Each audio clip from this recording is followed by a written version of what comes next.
right, guys. Hey, thanks for joining me today. Dewey Oxberger here, and still hold the Mixed Wrestling Championship title.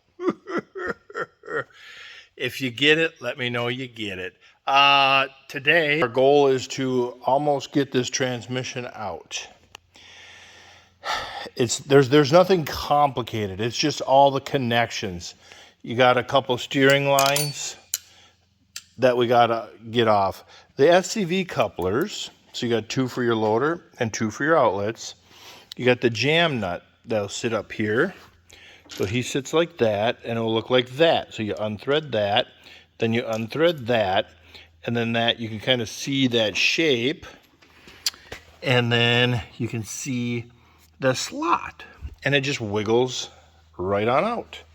So you can use a paint stick to mark your outlets and your hose ends, or you can use a center punch and number stuff. For the most part, it is what it is. If you see something connected to it, you got shift cables to get off of there, and park cables and reverser cables, and you got your cooler hoses up here. You got your drive shaft. You got your clutch cable on that side. You got another wire over there. They're all going to be very different. Whether it's a 100 series, 10, 20, 30 series, they're all going to be different if it's cab versus open station, front drive shaft. But for the most part, a lot of this stuff is the same, just different. Like the 100 series, you know, it's 6400. Your cooler hoses up here are going to be threaded into the front, where on the 20 series, you got that quick disconnect. Little things like that. But for the most part, all you're doing is looking for things that are connecting to the chassis. We got brake lines here, and so we'll find their junction, either break them here or follow them back and see if we can't. Whatever's easier, take them off back here. Yeah, fairly straightforward. Everything is just kind of time consuming. Take your time. Mark stuff, you know, paint stick stuff, so you know where it goes. And I guess that's all I can say, is it is just disconnecting stuff. Here's a little one that might catch a few of you guys. So we've got a hydraulic connection. So it's the exact same as the SCV with just that slot.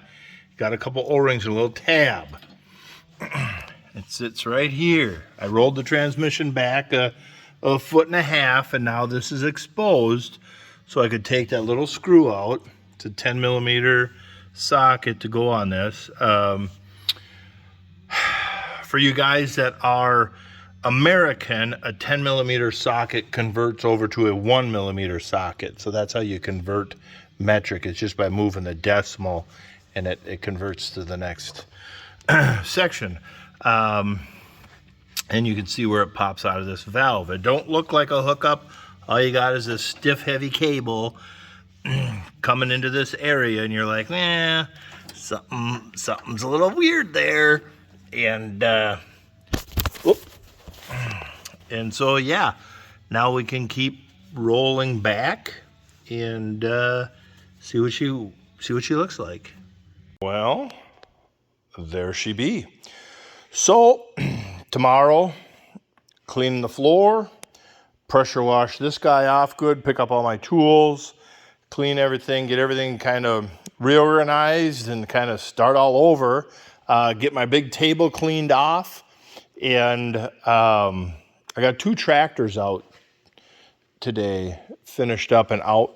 So that's kind of nice. So I got to just clean off my big table and get that over here, and I'll just park that right here, and I'll go get another drum and a block to put under that, or just another beam to put under that on this drum to hold that canopy so I can free up the hoist.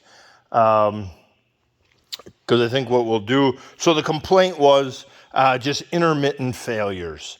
And so then he actually pulled a filter off and cut it open, and it was just absolutely full of dust.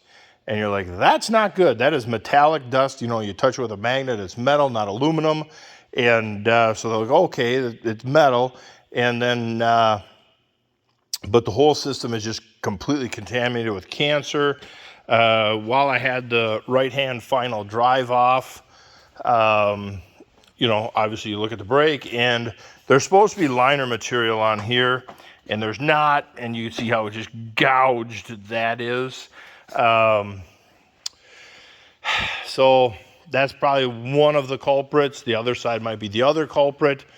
But yeah, that's where probably the majority of the fines were coming from. But get everything washed off, take each component off, set it down on the grate, give it a steam cleaning, get my table cleaned off, and each component goes up on the table for disassembly and more thorough cleaning. This is one of them jobs that you're gonna look at the hours of the job and be like, them got away from me. There's gonna be a lot of time on just disassembly and inspection when you have cancer like this. And when you get your bills, you know, from the dealership and they got a $300-400 shop fee, these are the kind of jobs that are gonna get you that massive shop fee, because, you know, one pail of parts solvent is well over $100, and we'll probably go through one pail specifically for this job. I'll try not to, but we might just dedicate a brand new clean pail just so we know we can rinse this stuff off good. And so, yeah, there's a lot of time here.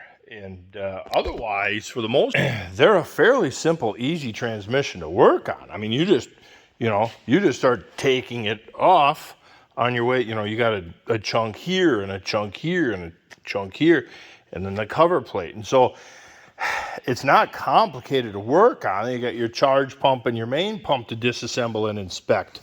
Are we pulling off these valves to give them a cleaning? Obviously you'd crack your line and drain these cylinders out to get as much oil out of there. You got to think about contamination. And so the finals will obviously be off, and then you give the differential and ring and pinion area a good cleaning. Yeah, it's going to be very, very labor intensive, we'll say. Now get some safety stands under there by my bottle jacks, and this is a heck of a project. It's a heck of a project, but fairly straightforward. Yep. We've done these before. We actually had this input to this shaft brake on a 6400, and it turned out to be that coupler way up on the back of the engine. That rubber coupler was coming apart. I don't know when they started on the 10 series or 20 series with that stupid cooler around the flywheel up there. John Deere has just a lot of stupid ideas. But that's a different video. But all right, I'm going to leave you here, and short, sweet, to the point, and we'll let you go. And a little time after I cleaned up a little bit here, had a little bit of time, so I thought I'd at least get started. And look at that cancer, just oozing all around. This plate is supposed to be smooth, and it's literally bubbled up higher. Ooh, that is going to be nasty. That's going to be tough. It's going to be tough to get that puppy all the way cleaned out.